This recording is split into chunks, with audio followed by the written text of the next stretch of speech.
नमो भगवते वासुदेवाय नमः। आज हम सुनने जा रहे हैं परिवर्तनी एकादशी की पावन कथा।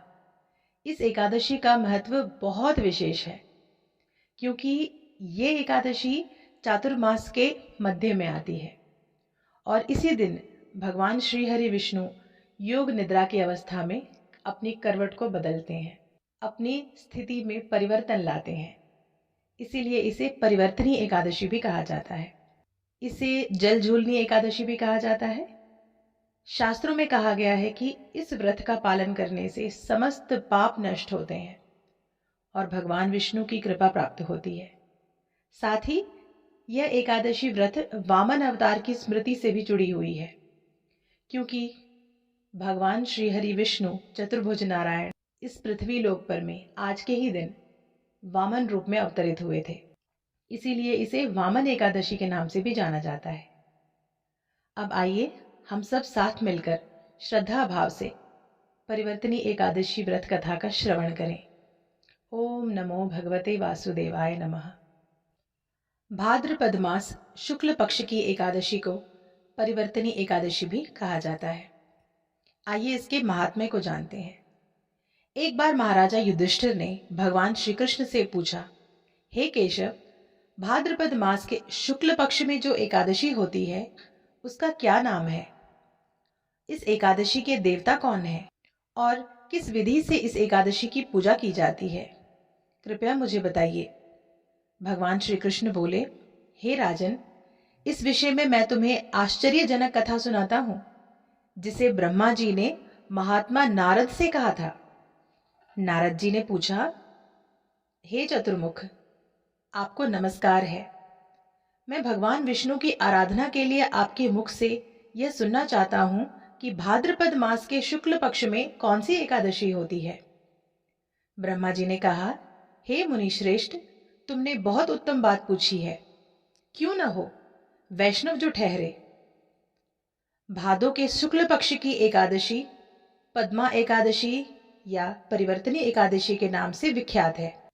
उस दिन भगवान विष्णु ऋषिकेश की पूजा होती है। यह उत्तम व्रत अवश्य करने योग्य है। सूर्यवंश में मानधाता नामक एक चक्रवर्ती सत्य, प्रतिज्ञ और प्रतापी राजऋषि हुए थे। वे प्रजा का अपने पुत्रों की भांति धर्मपूर्वक पालन किया करते थे। उनके राज्य में अकाल नहीं पड़ता था, मानसिक चिंताएं नहीं सताती थी और व्याधियों का प्रकोप भी नहीं होता था। उनकी प्रजा निर्भय तथा धन धान्य से समृद्ध थी। राजा के कोष में केवल न्याय से उपार्जित धन का ही संग्रह था। उनके राज्य में समस्त वर्णों और आश्रमों के लोग अपने अपने धर्म में लगे रहते थे। मांधाता के राज्य की भूमि कामधेनु के समान फल देने वाली थी। उनके राज्य करते समय प्रजा को बहुत सुख प्राप्त होता था। एक समय किसी कर्म के फल भोग प्राप्त होने पर राजा के राज्य में 3 वर्षों तक वर्षा नहीं हुई। इससे उनकी प्रजा भूख से पीड़ित और नष्ट होने लगी। तब संपूर्ण प्रजा ने महाराजा के पास आकर उनसे कहा, हे नृपश्रेष्ठ, आपको प्रजा की बात सुननी चाहिए। पुराणों में मनीषी पुरुषों ने जल को नारा कहा है। वह नारा ही भगवान का आयन यानी कि निवास स्थान है। इसीलिए वे नारायण कहलाते हैं। नारायण स्वरूप भगवान विष्णु सर्वत्र व्यापक रूप में विराजमान है। वे ही मेघ स्वरूप होकर वर्षा करते हैं। वर्षा से अन्न पैदा होता है और अन्न से प्रजा जीवन धारण करती है। हे नृपश्रेष्ठ, इस समय अन्न के बिना प्रजा नाश हो रहा है। अतः ऐसा कोई उपाय कीजिए जिससे हमारे योगक्षेम का निर्वाह हो महाराज। राजा ने कहा, आप लोगों का कथन सत्य है क्योंकि अन्न को ब्रह्म कहा गया है। अन्न से ही प्राणी उत्पन्न होते हैं और अन्न से ही जगत जीवन धारण करता है। लोक में बहुधा ऐसा सुना जाता है तथा पुराणों में भी बहुत विस्तार के साथ ऐसा वर्णन है कि राजाओं के अत्याचार से प्रजा को पीड़ा होती है। किंतु जब मैं बुद्धि से विचार करता हूँ तो मुझे अपना किया हुआ कोई अपराध नहीं दिखाई देता। फिर भी मैं प्रजा का हित करने के लिए पूर्ण प्रयत्न करूंगा।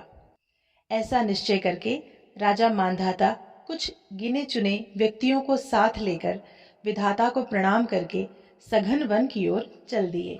वहां जाकर मुख्य मुख्य मुनियों और तपस्वियों के आश्रमों पर घूमते फिरते एक दिन उन्हें ब्रह्मपुत्र अंगिरा ऋषि का दर्शन हुआ।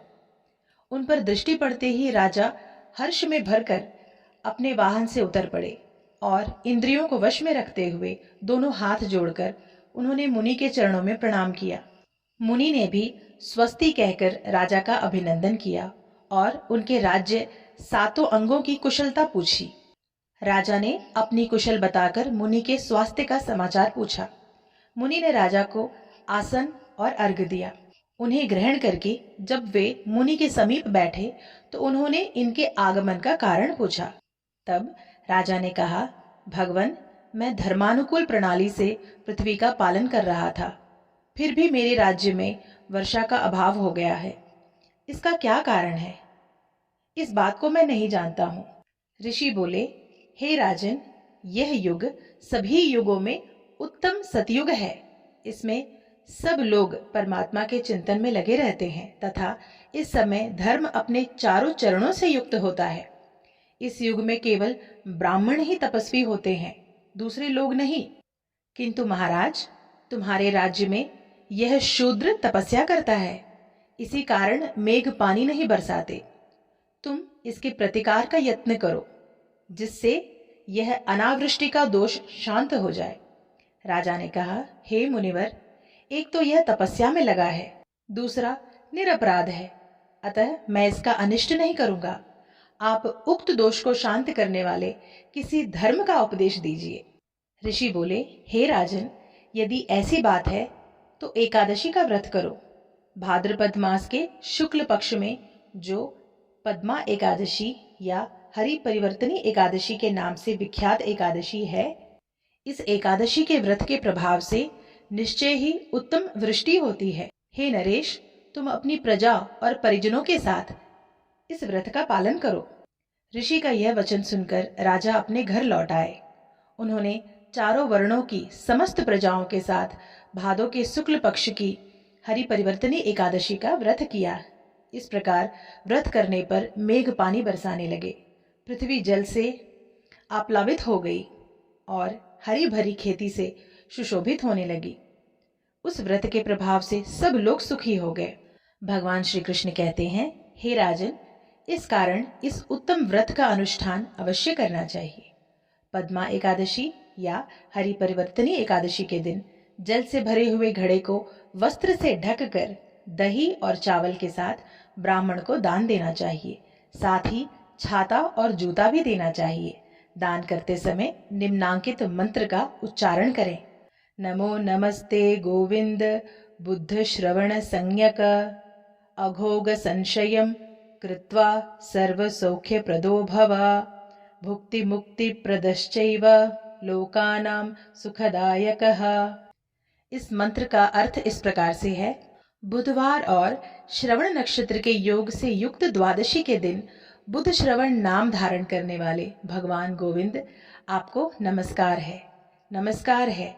मेरी पाप राशि का नाश करके आप मुझे सब प्रकार के सुख प्रदान करें। आप पुण्यात्मा जनों को भोग और मोक्ष प्रदान करने वाले तथा सुखदायक हैं। राजन, इसके पढ़ने और सुनने से मनुष्य सब पापों से मुक्त हो जाता है। ओम नमो भगवते वासुदेवाय नमः।